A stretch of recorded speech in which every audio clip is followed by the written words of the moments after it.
This is Piece by Piece. Tonight I will be covering my third piece from my self-realization series. This is Finding Orientation. I'm still going to put a glaze on this, but all of the line work and painting work is done on it.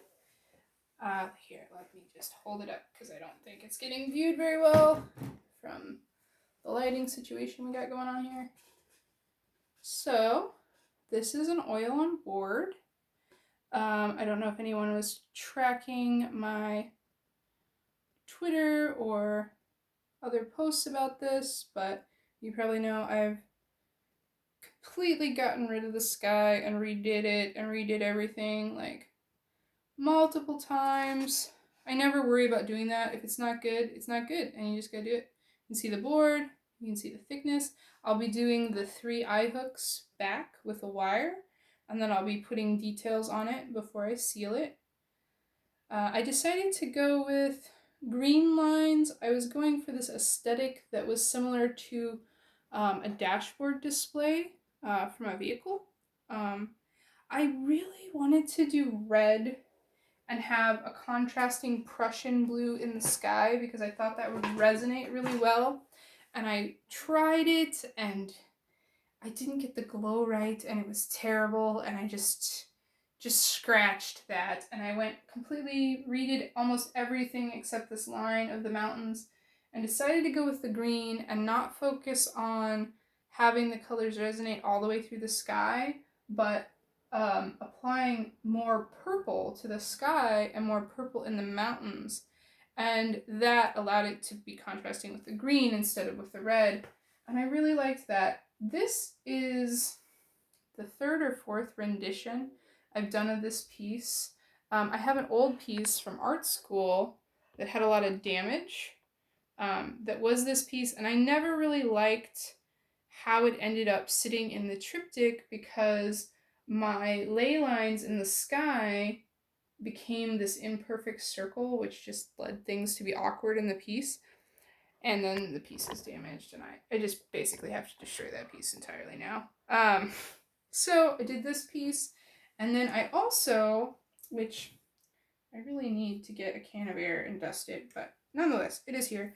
This is one of the pieces from, this is Conquering Chaos from my Sands of Time series that is my thesis work from school.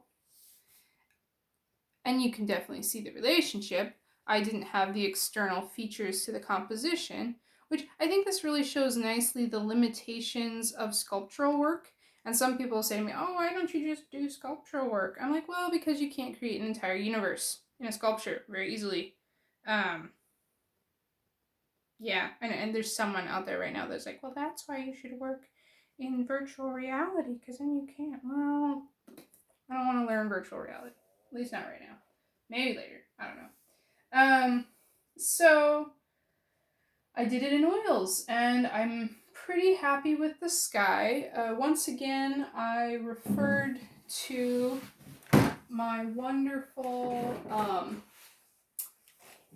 Hubble Universe book to look at my skies. I really am a big supporter of looking at visual references. I think it really improves the quality and realism of your work. And even if you're painting something that's complete fiction, realism in your work is good because familiarity of form helps people put their mind into your space. So when I want to do little stars, even though they're completely fictional, looking at familiar images, and like, these aren't even necessarily real images. These are computer manipulated images to allow people to visualize, because some of these colors, like, I think this is a more practical example.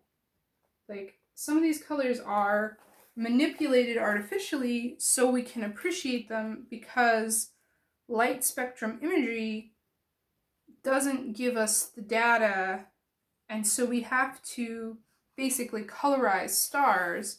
And like the the field phenomena of rainbows and the lens flares and stuff, it portrays information, but it is not necessarily accurate. But it doesn't matter if it's accurate or not. What matters is the familiarity of form, if that makes sense. So, especially when portraying data, I probably could have portrayed the data not using something that was similar to a dashboard. I probably could have used a completely different color that you never see. I could have used a myriad of other things to portray data. But I didn't want to. I wanted to use a familial structure, and so I went with a digital clock green because that mentally makes sense as this is displaying information to me. I didn't choose to use language though because I didn't want to limit it to English, because I'm hoping to transcend just English. I'm hoping this is relatable outside of just the English speaking culture. I don't know, maybe it isn't. But anyway, so this is incorporating higher knowledge. And at one point I thought about doing little labels on the stars. They're meant to represent different types of knowledge, and that's why I created them to be different colors of stars.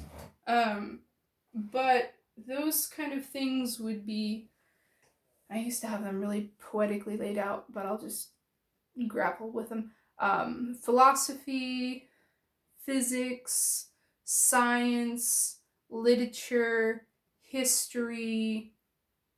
I should think of 2 more because I have 7 stars, but maybe intuition, maybe biology falls under science, so like, but you get the point. That's the function, because we have all these resources that are not necessarily in competition with each other, and the integration of these type of resources is wisdom. Wisdom is the appropriate use of your lens, and your lens is what is you. So that's the idea of this piece, and also just a certain amount of humility, because even though your lens is you, it is absent of any function without allowing the illumination of the heavens. It was maybe unnecessarily poetic, but it's accurate.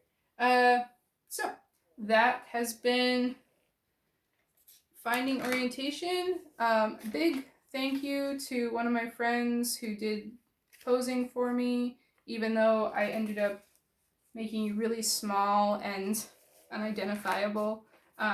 Because even though it might not seem like it makes that much of a difference, I really think it does, and also I fully intend to use that image again. So this has been Piece by Piece on Finding Orientation.